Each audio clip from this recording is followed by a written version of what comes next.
I said, hey, everybody. Who was here last year at Nerd HQ? Who was here last year? Do you remember how every time at every panel I had to ask for a second, hey, everybody? It took that long for everybody to get excited. So I'm going to go a third time. How is everybody feeling right now? See, that just warms my heart. Who's excited for a Tomb Raider panel? Awesome. Two housekeeping notes. Is flash photography allowed at this panel? You're 1 for 1. Is video allowed at this panel? You're 2 for 2. You're so smart. My very dear friends, menacing yet smiling, will be checking your phones to make sure that you're not doing any of that. And hey, everybody say hi, world. Hi, world. We're live streaming. Hi, world. All right, so what I'm going to do is I'm going to introduce my really good buddy, Karl Stewart. He is the global brand director for Tomb Raider. Please, give a warm welcome to Karl Stewart. Please come out, sir. You have a microphone? We on? Welcome. Thank you, Welcome. Zach. Thank you. Karl called us up after Nerd HQ last year, and he said, dude, I love what you're doing, and I really would love for you to be, let's do stuff. Let's do cool stuff together. So not only did I get to be a part of the Final Hours doc series. Have any of you guys watched the first episode of the Final Hours? No? Yes? Okay, good. I love you guys a little bit more than others. But also, we're doing like the cool, the exclusive T-shirts, which I hope some of you bought. You bought one. You're awesome. So that's all the stuff that we really love to do. We like just making cool stuff for you guys and amplifying your experience. So, Karl, why don't you introduce everybody else that's coming out? Well, first off, thank you all very much for coming along. This is really an exciting time for us. Is that anybody who's Tomb Raider fans watches what we've been doing over the last 18 months, you'll see me talking a lot. After a while, you get sick of looking at me. So we use Comic-Con as a real platform to announce 2 people. Bring 2 people on stage for the very first time who we've been kept behind closed doors for nearly, in one person's case, 2.5 years. In another person's, it's 2. And they've managed to keep a secret for that long, which in this industry is impossible. So today we've got a couple of cool people in the studio. We've got Noah, who's creative director. Noah has been working on this story for the guts of about 3.5, 4 years. Noah's worked on tons of Tomb Raiders, been in the studio for a very long time. We've also got John Stafford, who came into us from Lucas, has been working on building the foundation and the lore of all the Tomb Raider you're going to see. We're going to talk a little bit about that today. And then we have Camilla, who we announced the other day. Zach kindly came up to the studio and came to Digital Domain, and we did a nice little piece about who Camilla is. She's bringing the voice and the performance capture. She's going to talk a little bit about that as well. Then we have Rhianna Pratchett, who only on Wednesday we made the announcement that she's our writer, and she's been working with us for the last 2.5 years. You may know Rhianna from Mirror's Edge, Heavenly Sword. So I'm excited to be able to get Rhianna up here as well and have a chat to you, and she's excited. She's kept this a secret for so long that she's bursting to have some conversation, which means I'm going to give it over to her most of the entire show. So we're going to bring them all up, guys. You want to join us? Let's give them a warm round of applause. Bring them out on stage.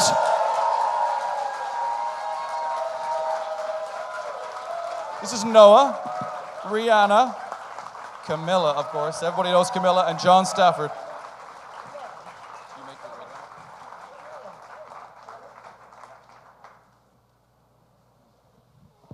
Ladies and gentlemen, Lowly your me. Tomb Raider panel.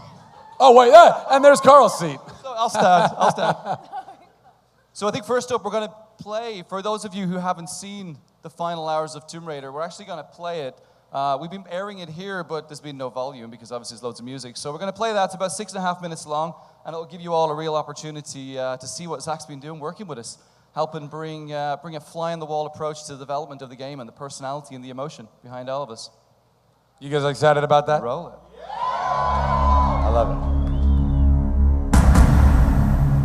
Hey everybody, Zachary Levi here, just outside of San Francisco, California, at world-class development studio Crystal Dynamics, whose current project is the reimagining of the Tomb Raider franchise.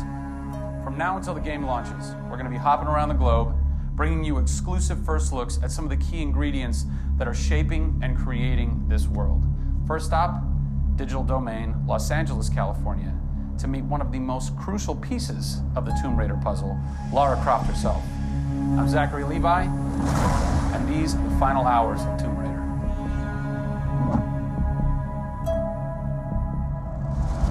Digital Domain. This is where they do a lot of mocap for big Hollywood films and video games like Tomb Raider. And today, we are going to meet the new Lara Croft. Who is around here? somewhere. Oh, teaser. And this is where the magic happens. I think that might be the new Lara Croft. That's the new Lara Croft.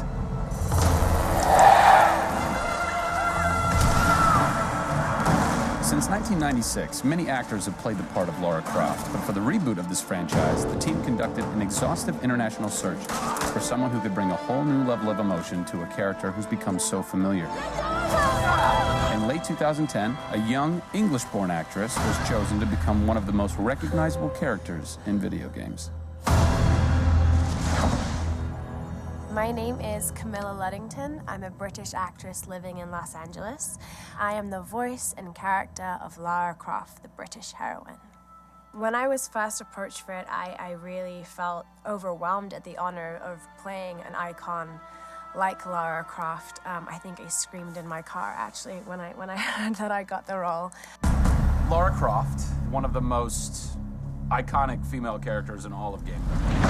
This is really her origin story, how Lara became the super badass that she is in later years. She is just a young, naive, perhaps 21-year-old who has a thirst for adventure. We're used to seeing Lara Croft as just the cold-hearted, almost killer, and she's a badass and everything, but I think in this, you see her struggle. You can do this, Lara. Please come and get me.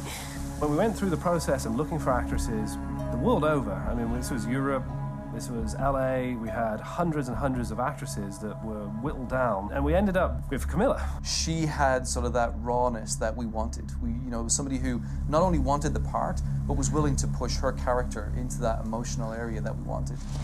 Let's learn a little bit about Camilla. Where are you from?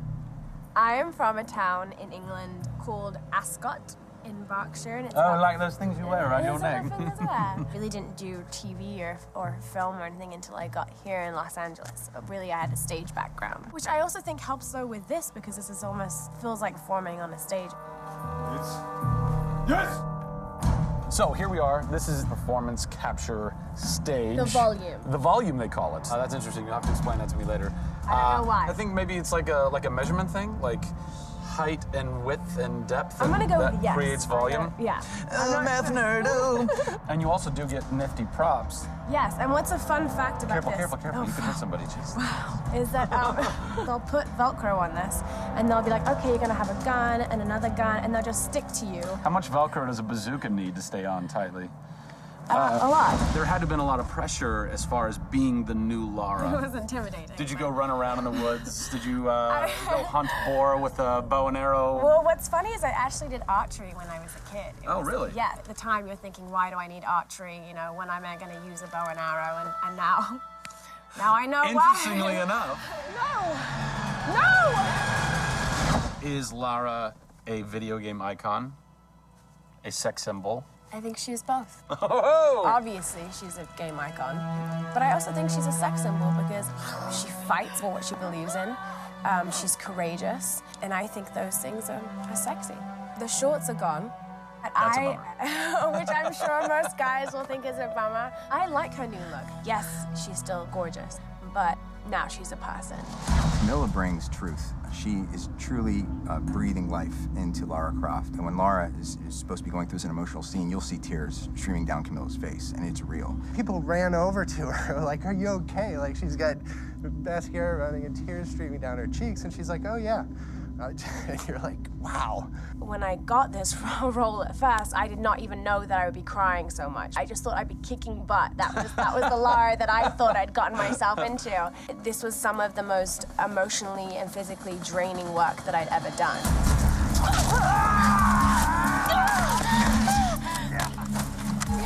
This is the very first time I get to see this.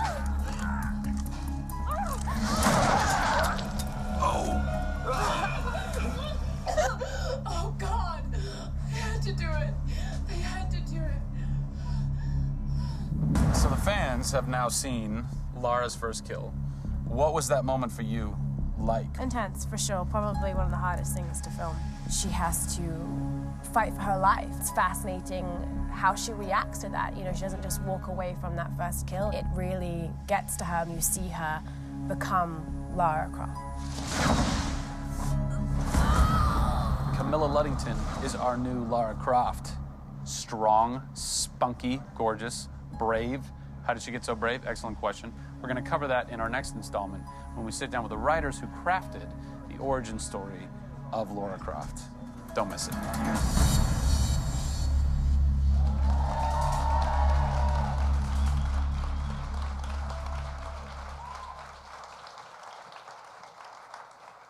So that's the first episode of the Final Hours. We're working with Zach to bring together 5, nearly 6 of these over the course of the campaign.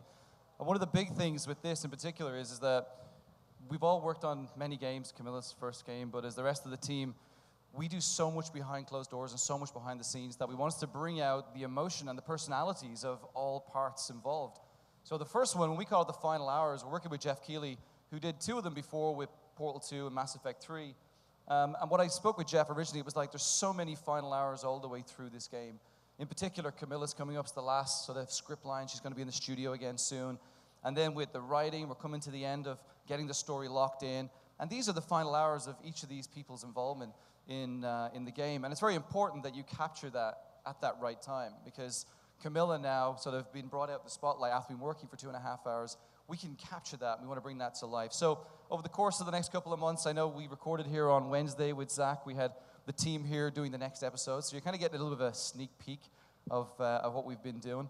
But we're very excited. Zach's been awesome. He's been a real fan, really getting into Tomb Raider. And I can remember showing Zach for the very first time, and straight away, Tomb Raider's so iconic that to reimagine it, we want to bring in true fans, true people going to help us bring that vision to life. I never realized how much I talk with my hands until I watched that. And I was like, so this is what's happening next. We're going to Los Angeles to meet Camilla Luddington. What am I, Italian? I'm not Italian. Why am I doing that? You want to tell them how many takes that took? It's like, why do I keep every punctuation? This is an unmoderated panel, by the way, as you well know. So who has a burning question? Oh, right here in the front. What's going on, guys? My name is JJ, and I'm a Tomb Raider nerd. Yes! Good man. So, Zach, last night at the mystery panel, I asked you about that make-out question about, Yes, thank you for that. So this question's for Camilla. What's the most awkward thing during shooting and all that you had to do and you didn't really want to do it, or it's too difficult or whatnot? I think I've said this before. I did say it in the interview. I really had no idea how physically demanding it would be. So I remember one day, well, this was my experience always, which Noah can let you know too. I would say, so what just happened? Because they would brief me on what had happened just before every scene. And they would be like, okay, so this is what happened. You fell down a cliff and you've been stabbed 40 times and your face is on fire. So, and then they would strap like ropes on me and like drag me across the floor, and I would have bruises and like rope burn on me. So I think everything I did was always awkward and slightly horrifying. And I was always dreading everything. I'd always be like, can I just take 5 minutes before we do this? So just every scene was tough. There wasn't like a particular scene that was awkward. It was all awkward. Sorry about that. It's okay. Yes, right there with the R2-D2 hat. Hi, I finally got my hands on the demo, and I just absolutely love the graphics and the detail and everything. But there was one thing that really, like, for the first time, like, blew me away in a video game, and it was the animation. It was just so superb, and I wanted to know, how did you guys actually get such realistic animations? Because even walking slow and creeping and everything, you could tell, like, she's, like, kind of hunting and stalking and going all slow, and then if you're running, it's all real. It's like if somebody really would be doing that. So I just want to know, how did you guys go into that process of getting such realistic animations like that into the game? It was really difficult. Go ahead. Well, a lot of the in-game cinematic stuff, we do the motion capture process, which you see a glimpse of in that video we showed. But a lot of the in-game stuff is actually done by our tremendously talented animation team back at Crystal Dynamics. So they will take reference from ourselves doing moves, but also very much take Camilla's reference from the set down in in LA when we were shooting that and make sure that they're capturing the Lara that we're capturing in cinematics.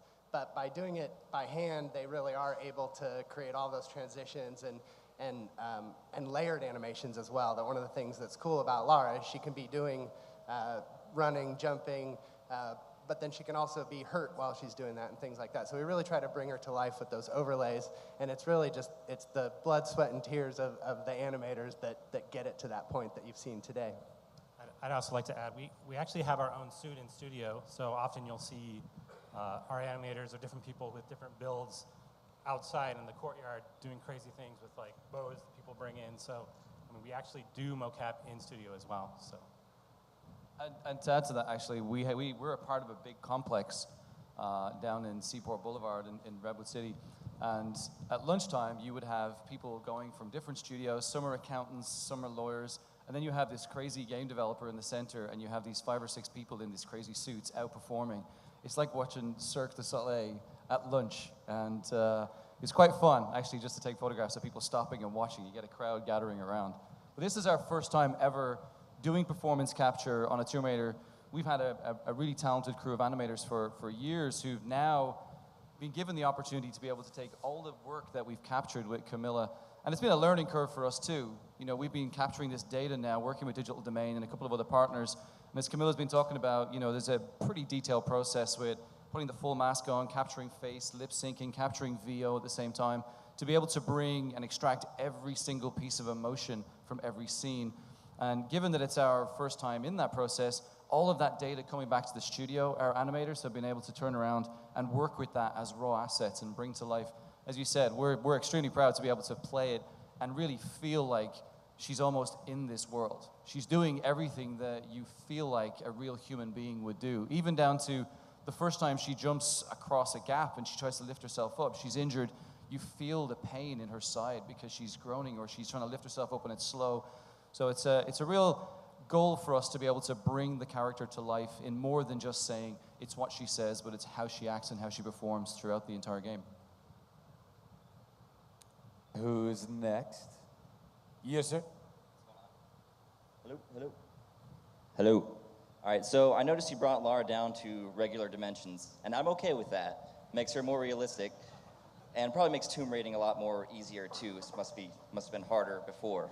But anyways, I know you guys would have done that without a goal in mind. I was wondering why you guys did that. No, you want to take that one, or do you want me to? I'll start. One of the first things that we set as a goal for ourselves was in reimagining Tomb Raider, it's important that we don't throw everything out. And first and foremost, that's really starting with Lara and making sure that we're delivering a Lara that people know, that's familiar in a lot of ways. But we also were determined to bring her to life with a degree of personality and sort of believability that we hadn't in the past. And that really applies to so many decisions, right? It applies to camera choices and just the goal of doing the performance capture where we're getting everybody acting together so we really get that organic performance out of people. But it's also her character model. And what we wanted to do was keep some of the proportionality of the Lara look, but to really present it in a way that felt human and felt grounded. Can I just say that I was waiting for a scene when Walls would just rip off her trousers into shorts, and it never happened. Yeah, and it's I'm not being happening. serious. I was like, they're going to do it at some point, but it never happened. It's also, to add to that, as Noah's point, there's scenes throughout the game that our goal is to, in some cases, make the hair stand up the back of your neck and feel like it's grounded and it's emotionally, it's driven, and you're almost there. And in the earlier days, when Noah and the team, we started talking about how do we bring that survival, this survival wrapper that goes around the entire game, we want people to feel like they're almost real experiences. And when you bring in the older Lara and you put Lara into that situation, the older Lara had become a caricature of herself. We love her. We're honored to have built so many games with this Lara, but it really felt like every time we looked at these emotional situations, we couldn't get that hair stand up on the back of your neck moment because you felt like this girl wasn't a real girl. Now, by having this new Lara look and feel and talk like a real human being, when she goes through these emotions, you really feel like you're there with her. You really feel like the tension's being heightened because it's almost human. Anybody else? Who's got the next question? Oh, right over here. Hi, guys. So by now it's pretty well established that Laura's having a really bad day, right? Was there anything that anyone just kind of put their foot down, said, no, we can't do this to her. This is too bad. This is just too extreme for her. We have a lot of ways in which she can die in the game, and I think at one point we probably had to say we have enough. We had to cut back on them. Noah's a big fan of in Tomb Raider 1, Lara died in pretty horrific ways, falling onto spikes, and he's maintained that throughout this game, and I'm going to get him to talk about a couple of them now.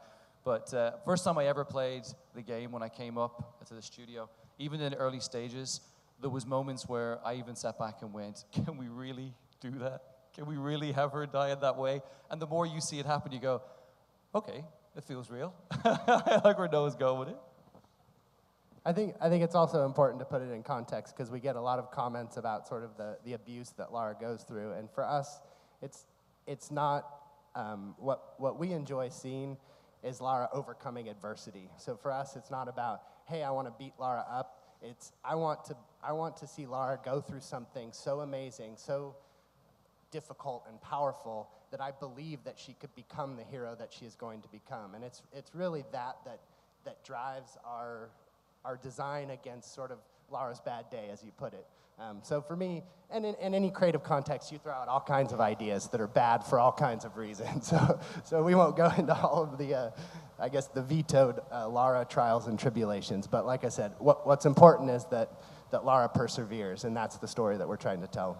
I think we wanted to show both sides of the coin as well, that you can't have bravery without fear, that it comes from that. And seeing Lara battling against these things, constantly picking herself up and moving on, you can feel that how scared, how terrified she is, and she grows through that. And you, as the taking over player character, grow with her, which is just an amazing experience. And just to speak to what Karl was saying about Lara being more human, that's a story we're trying to tell as well. This isn't a story about being female. This is a story about being human and the vulnerabilities of being human and being in that situation. And it is about picking yourself up and doing the right thing, not just because you're not scared, but despite the fact that you're scared.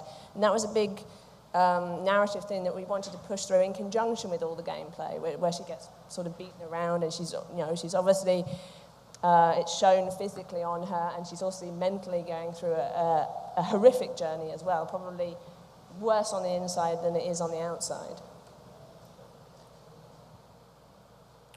Right over here. So, Laura, Tomb Raider's always been known for being a platformer and kind of a puzzler. What I was really impressed in the demo is that you've added survival aspects to the gameplay, survival skills.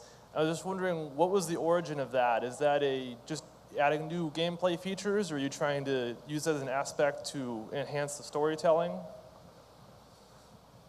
I guess survival first started as a theme, like we talked about Lara's growth as a character, and survival really becomes the challenge that she has to overcome. But we also wanted to deliver that in a gameplay context, as well as her character growth. So if we look at the survival skills, really they're designed to deliver both aspects of the story in gameplay. So the idea that what do you expect to do in the wild? What skills would you have to use in order to survive? And we wanted that fantasy fulfillment to be there. But we also wanted the player to get more powerful with Lara. So as Lara's overcoming these challenges and becoming more confident, the players also has access to more mechanics, and they're feeling that growth also. So for me, it was important to deliver both of those themes in the context of gameplay. I certainly think the most traumatic thing for me when I was playing the demo was actually killing the deer. I don't know if any of you have played the demo, but you have to shoot a deer. And I'm vegetarian, so it was very kind of, I was sort of basically doing it like this without looking at the screen. And if it had been a bouncing cabbage, I would have felt a lot better. But yeah, that was really traumatic. Did a lot of you guys get the opportunity to play the game inside Nerd HQ this weekend? Isn't it friggin' awesome? It's so good. Just wanted to check. This is our first time. This is our first hands-on demo, and it's the first time getting people and allowing people to play it. So I can tell you right now, there's a pretty nervous studio back up at Redwood City because we do focus testing, we take it out, we show press, we all play it every single day, but to finally put it out in the wild, it's a little bit scary, so I'm glad you all like it. And to add to that, and the question is that, to us, our goal is always about going on a journey. So taking this young girl from sort of hero to zero in a way where she starts zero to hero. Did I say hero to zero? We're going to take her backwards. We're going to go right back. The beginning of the game is as good as it gets.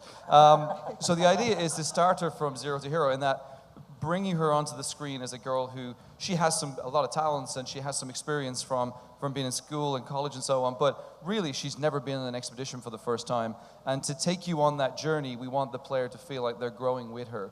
So like the challenges, for instance, in some of the demos that we've seen, the deer, obviously we have to eat. You know, if we were in that situation, she's forced to have to kill to eat. But really there, we're teaching the player about how to use the bow and arrow, about sort of the ease, the sticks, getting comfortable with it. And then in a scene which we've shown recently, she has to fend off some wolves. So now you're taking what you've learned from having to kill the deer and sort of a little bit of focus, and now taking it to the wolves, which is a little bit more intense. And then the next stage is to use that against some of these scavengers. So instead of just giving her the bow and arrow and saying, off you go, become this fighter, we want to take the player on that journey all the way through. And we've added in many layers, such as XP, for instance, where as you do challenges or you do some of these experiences, we give you XP. Some of them you'll get naturally because we want the player to scale up. So, for instance, you have to kill the deer. That's just part of the game. But if you go around and you kill the little bunny rabbit, for instance, which I've killed hundreds and hundreds of bunny rabbits, you get some XP for that. So you can actually start to scale your character up a little bit quicker. But if you play the game from start to finish just with the sort of experience we've built up, we're going to take you on that journey of how Lara goes from being this young girl who's on the island for the first time, completely challenged, never had to do any of this. We want that to be immersive. We want people to feel like they're going on that journey with her. And if you want to take it that little step further and unlock some of those additional XP skills, you can do that by a little bit more grinding. Hi. Look, I love the feel of the game. It looks great, but I've yet to play a Tomb Raider game. What I want to know is, can I just jump in at this point and learn with it, or do I have to know a bit more of the Tomb Raider lore? No, I think that's one of the big things that we're doing with this, and we know it's the big thing we're doing this, is it's a day one story. It's an origin story. We're reimagining and rebooting the franchise so that it becomes sort of open for a broader audience. The Tomb Raider fans will love what Rhianna and what Noah have brought together with John, that you will get to a point in time in the game where you'll go, now I'm a part of this new Lara's journey. And for the fans, they'll go, this is the moment that she does such and such. And that becomes iconic. But we want to start bringing the game to a broader audience as well, so that they feel like this is their day one. Think Batman Begins. That's our great analogy. You probably hear us talk about it loads of times. When you watch Batman Begins, that really is the day one of this new Batman. And everybody who watched that movie felt like, now I understand how he became that character. We want players to have the exact same emotional feeling with Lara. Do you want to add to that, Noah? Yeah, and I think then our goal is to take this Lara forward. So if you get on board now, I think it's a great time, and I think our hope is that we attract both fans back to the audience by delivering the things that they love about a Tomb Raider game, but also invite people like you to join the franchise and play. And this is a great time to start, and your investment will be paid off because we'll have more great adventures in the future with Lara 2. I love that you've never played a Tomb Raider game and you're at the Tomb Raider panel. That's amazing. Job done. Who's next? You right there. I was just wondering, like with all the gear and stuff, is it harder to act? Like how is that for you? Is it harder to act with the motion capture? Yeah, with all your gear With and all the everything stuff you're on wearing. it? Yes and no. The first thing that I felt was hard to get used to was that I had a helmet on my head with a camera attached to it that's inches from your face. So you're having to act these really intimate scenes with characters and you're almost like going cross-eyed at points, trying not to look at the camera. That's something that was difficult, but after a while you get used to it and you feel very free. And one thing that really helped is we have a big flat screen like this up in the volume, which you saw on the final hours. And once I get synced into Lara, she appears on a flat screen and she moves when I move. So when they say this is a fire and these are rocks, I can watch the flat screen and go explore and walk around, and I can see the game level. So as an actor, that's pretty incredible because I get to actually see my surroundings, the environment I'm in, and it makes it very real for me. And actually not having to concentrate on cheating out towards a camera lens is great. It's very freeing, and that's why I said before it kind of almost reminds me of stage a little bit. It feels very free, and after a while you get used to it. You're welcome. Let's go right here, and then we'll go right back to you. Right here. Okay. What was your inspiration for doing a video game? What was my inspiration? Well, Lara Croft is iconic, so to be asked to portray her was not something that I wanted to turn down. And I'm a fan of, really strong women. I'm a huge Aliens fan, and so I, always wanted to be Ripley. And this is almost my chance, too, to be Ripley-esque. And I did play video games when I was a kid. We had a Sega Mega Drive, and I played Mortal Kombat, and I played, I played everything from Sonic to Moonwalker was a game that was cool when I was a kid.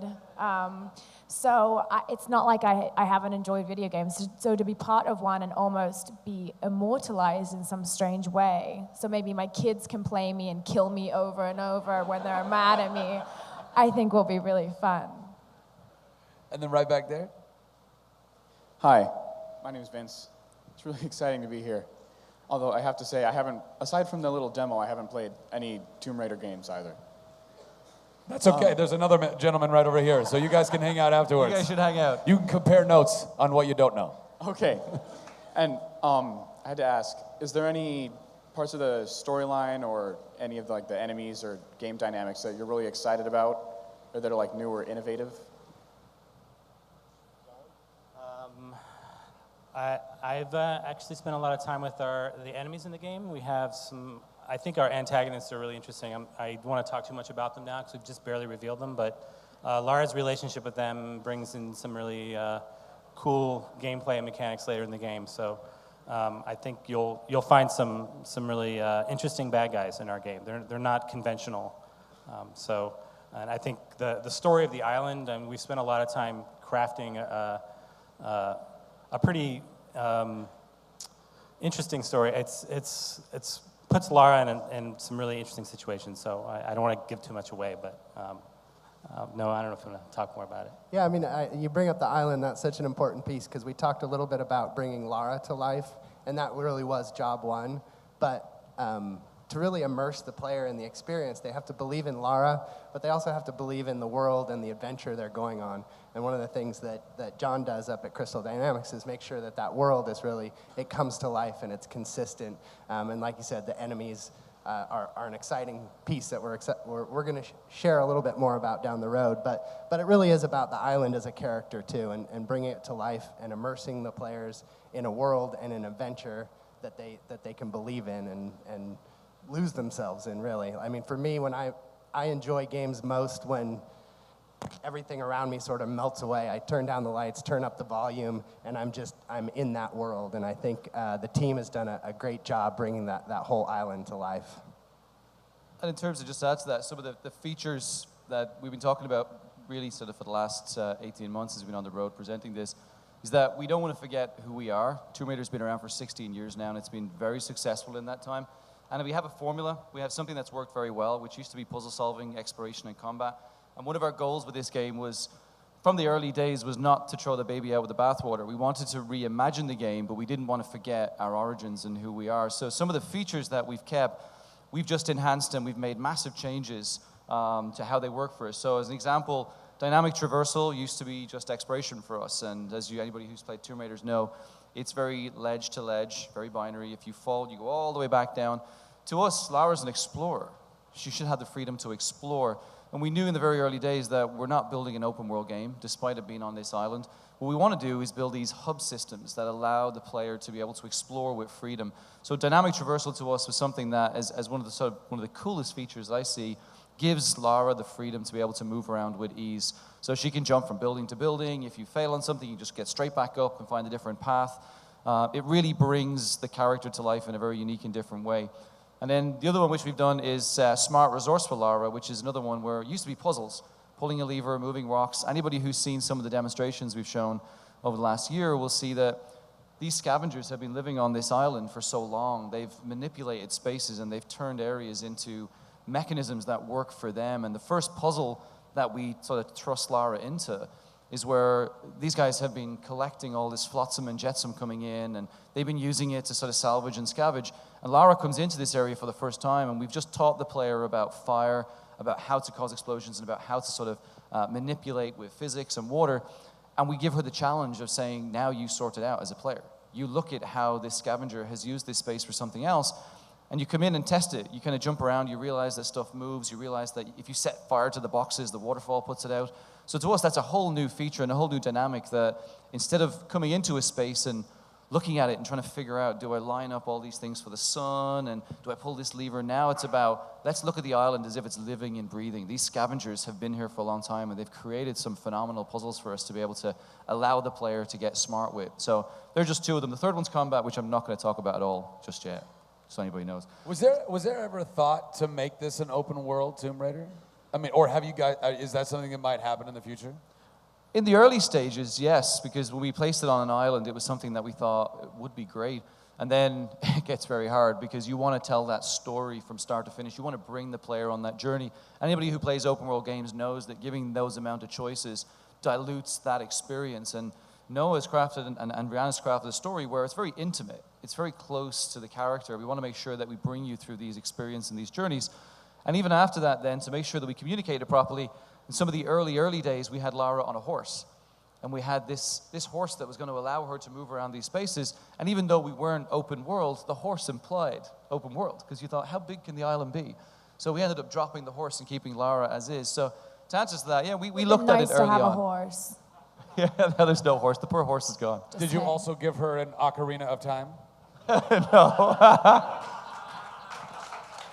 See? It's a thought. I'm just spitballing here.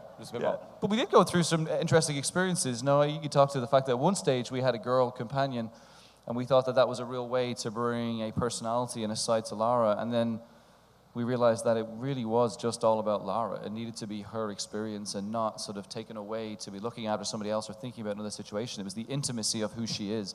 And that was very important to us. Who's got the next question? Right there. Who's got the mic? That's the power. Right there, yes, you. That's the power. Okay, so I have a multi-part question. So my background is more of a magazine writer, so I was curious about the process of how you crafted the story for like a video game. And so the second is, will this be like a jump-off point for like a movie franchise for like Tomb Raider, and will Camilla be playing it? That's it. Rhianna, you want to take the writer one? Well, I guess it's sort of, I've been on the project for 2 years. So when I came on board, there was a fair bit of story in place, and then it was sort of shaped with myself, Noah, and then John, over the course of the project, continually sort of shaping and tweaking. And then the script sort of evolved out of that in multiple iterations. And I've got to work on it on the plane back. It's still, it's still very much the final hours, and it's still, game development is very iterative, so it's not a case of just one draft, two draft, three draft, and you're done. You're always tweaking because it's got to fold in with level design, and level design can change and gameplay can change. You might lose a bit here or gain a bit there, and the story's got to be able to be flexible. And so that's one of the big challenges of games writing, is how to dovetail narrative and gameplay and level design together, so it all feels like one cohesive thing, rather than there's a gameplay and there's a story on top. So it's constantly evolved during the project. We've had to take on a lot of testing feedback and tweak the story and shape it, and it's being flexible that's probably the most important, and it's not done until it's done. You're constantly prodding and poking and shaping it around the gameplay. And to answer your question about the franchise, fresh entry point, this is the day one in every sense. We announced probably 18 months ago we're working with GK Films to reimagine the movie as well. So they're basically looking at taking the exact same plot story and bringing it to life. We have Hawk Otsby and Mark Fergus, you may remember, for writers from Iron Man and from Children of Men. We're currently working on the script, and we're looking at 2013 for the release of it. And then on top of that, every single thing that you would have seen from Tomb Raider of yesteryear, we've basically, when I took over managing the franchise, I remember having this whole list of all these licensing extensions and all these places that you could see Lara. And in reimagining it, it's not just the game, it's not just the movie, it's everything you see. You know, there's adventure parks in Italy who still have the old Lara Croft that we now need to look at how we bring it to life in the new Lara. So there's a lot of work that goes into it. So it takes a lot of time, and that's why there hasn't been a game for us. We were just talking about it earlier, since 2008. We've done Guardian of Light, which is our digital project, but a full Tomb Raider game, we haven't done anything since 2008, which is a long time. That's nearly 5 years by the time the game comes out. But reimagining a franchise takes time. You can't just sort of finish a game 1 year and then the next year go, we're back, now she's young, now she's fresh. Because you kind of go, well, I just played your game last year and now you're confusing me. So we took the time to look at the game, look at the movie, and also all the other touch points around the world and all the ways in which people can engage with Lara on the Tomb Raider franchise.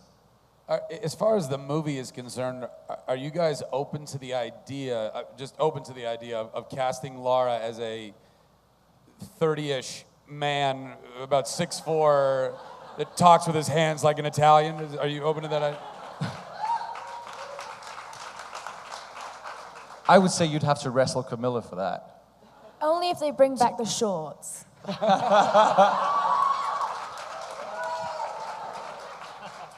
We do have other roles. I think we got Alex, and you can play like a mid-60s guy called Roth. Done. Can you do that? Yorkshire Done. accent? Perfect. Who's next? Yes. Oh, what? You still don't have a microphone. You need to get a microphone in your hand. You, sir. Yes, back there. I've played Tomb Raider since '96, since the beginning. I played all of them. And you too. Go talk to this guy afterwards. Yeah. You'll learn a lot. And I just want to say thank you for giving us this version of Lara. The last time we saw her even remotely inexperienced was in Tomb Raider 4. And so I wanted to ask you guys, as a lifelong fan, are the fans who have been with the franchise from the beginning going to see any nods to the universe that came before in this new version? Or is it just completely wiped out? Are there going to be any kind of little Easter eggs for us or anything along the way? So I will say, as rightly so, there's many iconic moments, there's many iconic things about Lara, and we want to make sure that we embody that in the game. One of the biggest questions I get from fans are questions that I almost feel like saying, do you really want me to tell you? Like, do you really want me to spoil it for you because you'll hate me? What we're trying to achieve in the game is that all of those things that you remember from past Tomb Raiders, it's not that we pay homage to them, it's that we use them as a way to bring our game to life and to bring you that experience and say, for the first time I've experienced how she found a tomb. Like, we've obviously played the game so many times, we know, and we're excited to bring you the first time she encounters a tomb. Because this is now her addiction. She realizes that I want to do this. She's not a Tomb Raider right now. She's just a young Lara Croft who's on her first adventure and it goes horribly wrong. And to that effect, there's many, many things that we want to make sure we bring through the game that when you finish playing it, you put the control down, you go, that's a Tomb Raider from me. And as the fans will go, now I know. Now I have the grounding of how she's done certain things. And that's very important to us because when Tomb Raider 1 came on the scene, she had everything.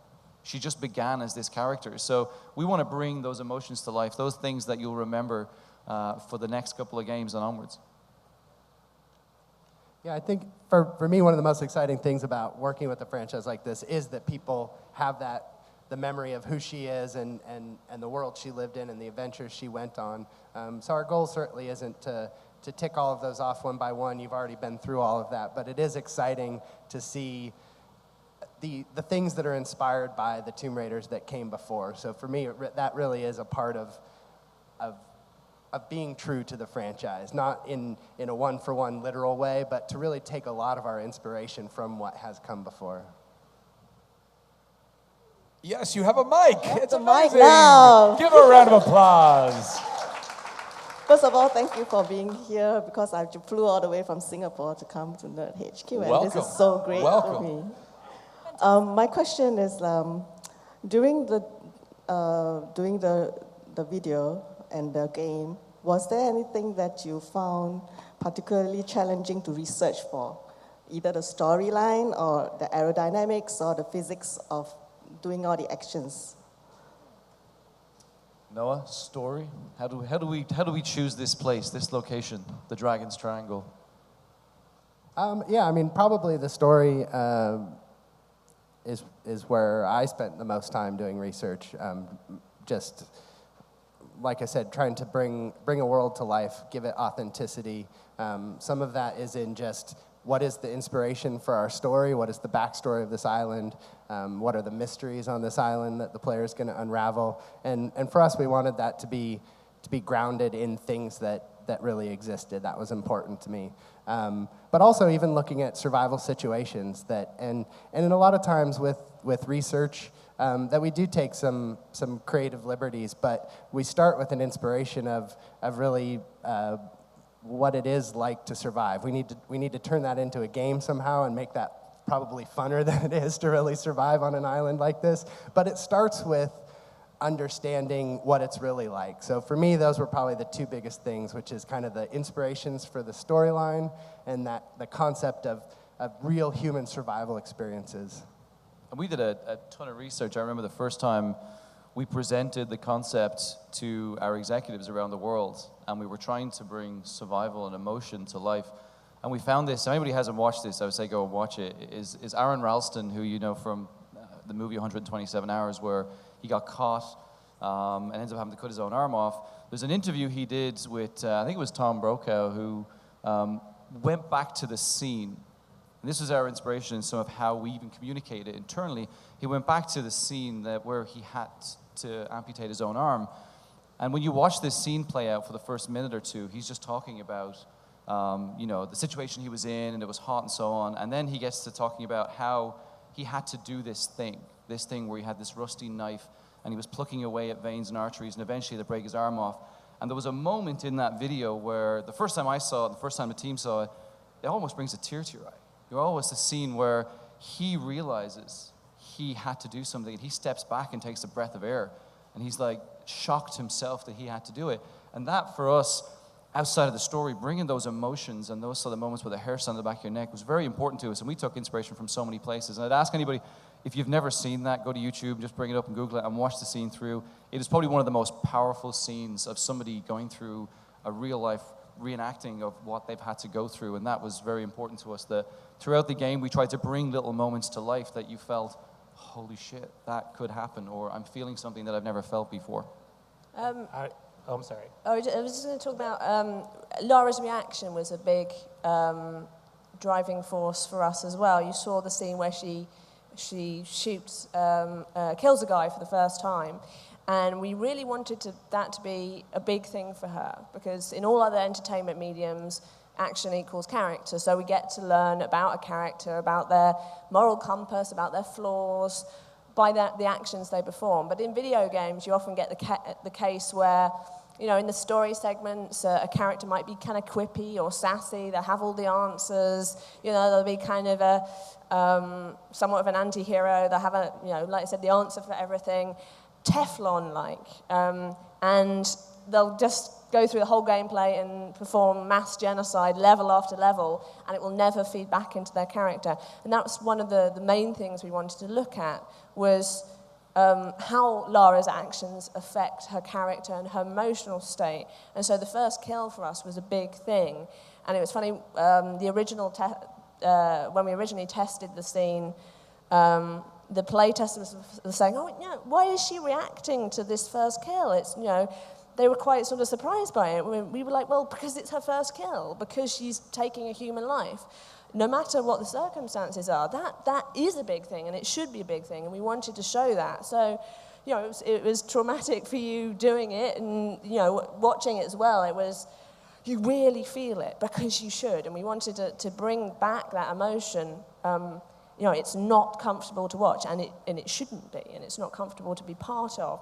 But we wanted to bring that back to kind of tie it into her character. And again, the deer before, she's quite traumatized by that, let alone taking a human life. So that was an important character evolution for her, and we wanted to keep harking back to that. And as I said, she goes on a very dramatic internal emotional journey as well as her external one. I think for me as an actress also, it'd be really hard to connect to something and make it real, where I had shot someone and I had his blood on my face, and I was thinking, okay, so where are we grabbing tea? You know, it just wouldn't ring true to me. I think that would be, as you said, really traumatic, and so it was important to make that real, and it certainly felt that way when we were filming it too. I was totally unfazed the first time I took a human's life.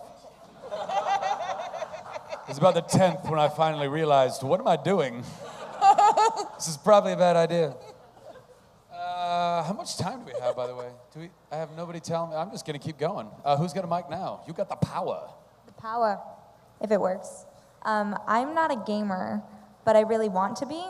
And so I was wondering what games got you started into gaming and any recommendations you might have. You came to the right place. Thank you. Thought so. You guys want to start? I could talk about this for 3 days. So yeah, why don't I have a story that this wasn't the very first game, but it was certainly the game that got me addicted. And my mom is gonna probably kill me. I've never actually told her this. So I wanted the Commodore 64. So I had the Atari 2600. I'd gone through all these cool games that brought me into it. But I had said to my mom, I want a Commodore 64. I want to play Formula One racing. And I think it was around September, October, I noticed my parents bringing a extremely large package, which, if anybody remembers the Commodore 64, it was a monster. And she brought it in and hid it away. And when the babysitter was looking after us one night, I decided to break it open. And I found it hidden in the closet. And I took it downstairs and I started playing it. And I continued to do that for week after week after week, every time I was a babysitter. And on Christmas morning, she's really going to kill me for saying this. Christmas morning, she literally came down, wrapped up, and I had to make it look like I was shocked. I was so surprised. I was like, oh my God, Mom, you're the best ever. And then she plugged it in and turned it all on, and I had forgotten to wipe some of my saves. Big adult ass. So it was one of those moments where, to me, it brought something inside of me to say, this is it, I'm addicted to this, and I'm going to continue doing it forever today. And that's one story my mom's going to kill me for now. Sorry, Mom. Noah, you? Yeah, actually, I would almost answer both questions with the same answer, which is one of the games I remember really early playing was the original Legend of Zelda. And I think, and you mentioned the Ocarina earlier, which is probably one of the greatest games ever made. So I would recommend maybe starting with a Zelda game. Starting with original Zelda? Or Ocarina? A Zelda game, like Ocarina maybe. So the gateway drug for my wife was Diablo, so I would highly recommend that one. So she was not a gamer. We started playing that together. I think games where you can play with someone is probably the thing that's going to get you into it the most, because if it's a social thing, then you'll really have a good time, and then you'll start seeing that there's tons of games that you can play with other people. So. Yeah, Diablo was a big game for me as well. I started gaming when I was about 6. And I used to get my father's hand-me-down machines, and then he'd play a game, and then give it to me, and then I'd play a game. Or he'd play a game, and I'd draw the maps, because this was a long time before we had maps in games, and so you actually had to get out the graph paper. He'd be playing, and I'd be drawing all corridors, and then, we turned it into a social experience. And then I just sort of was a big PC gamer, big nerd strategy gamer as well. Diablo, again, was a great game for me, and that's a very easy game to get into. And when I was at university, I nearly lost a boyfriend because of my excessive Diablo playing. And in retrospect, I should have actually gone with Diablo and dumped the boyfriend. But you live and learn. World of Warcraft is also another. If you're feeling very brave, is a good, Clear very calendar. easy to get into online multiplayer game. Lots of fun, very accessible, huge world to explore. If you want your life to completely disappear. Yeah, that's true. Camilla? Well, I do, this is like completely self-promoting Tomb Raider, but I have to say that I'm not especially skilled playing video games, even though I would love to be and I hope to be. But actually playing this Tomb Raider game, I feel like, I don't know if you've been able to play it yet. It is, yeah. And I feel like anyone can kind of pick it up and suddenly feel kind of epic playing it. So I would recommend Tomb Raider. That is the best answer of all of us. Tomb Raider is the best game to get the entry Probably our in. game. How did we forget that? All of us. What did we... I'm gonna have to wrap it up. So I've been told to be given the wrap up. So this is gonna be the last question. I'm so sorry, but I'm gonna try. Oh no, I'm gonna answer. I mean, this was the last question. I'm gonna stop talking. Actually, I'm not gonna stop talking because I did want to touch upon this. I'll try and make it as short of an answer as possible. And the police are after me. It's that kill you did that you didn't care about. What I would say, I'll take it a different route. So I've been playing video games since I came out of the womb, which is really gross if you think about it. But video games have come such a long way, and the reason why I've loved them so much is because they really are these worlds that you get to jump into, and it's like you're not just going to a movie, you're in the movie. Not reading a book, you're in the book. And even with Mario getting to the first castle, I remember being a kid and I was so stoked, and then I was so pissed at Toad when he told me the princess was somewhere else. I was so pissed. It's like yes. But it's really amazing. Just on a technology side, it's amazing how far video games have come. So if you're just starting to get into gaming, a lot of my friends that I try to get into gaming, as soon as we got dual analog sticks, which are those two little joysticks you got on controllers, as a hardcore gamer, they're my best friend. As a new gamer, you hate them. You're looking up here, your gun is everywhere, you don't know what you're doing, you're getting motion sickness, it's crazy, right? So one of the things I always recommend to people when they're jumping into gaming is, and actually, you know what, an Xbox, if you go on Xbox Live, there's Xbox Live Arcade, and there's so many great games that you can download that are side scrollers, or like old school stuff, and you can really kind of get you into games a little bit. You can use the directional pad, you can use the buttons, and it really lets you get into that, and then slowly start getting into the dual analog sticks, and then you can really start cutting your teeth on that. So that would be my advice to you. And yes, definitely buy Tomb Raider. Thank you guys so much. Thank you. Thank you very Please, much. Let's have a round of applause for our Tomb Raider panel.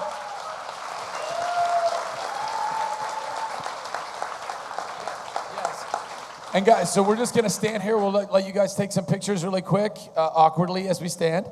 And then, if you don't mind, just stay seated. These guys are gonna get seated for your signing. And then in an orderly fashion, all of our lovely volunteers will line you up. So guys, would you mind taking a picture with me?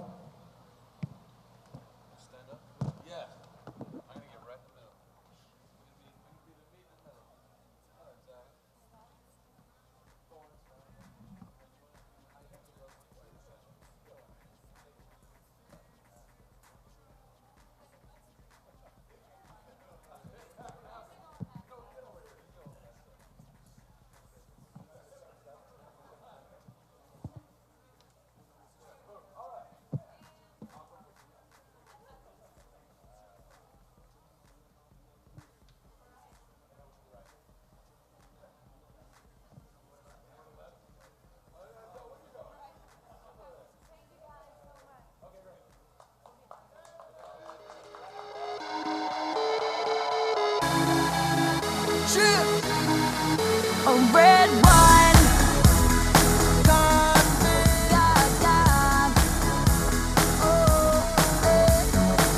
I've had a little bit too much.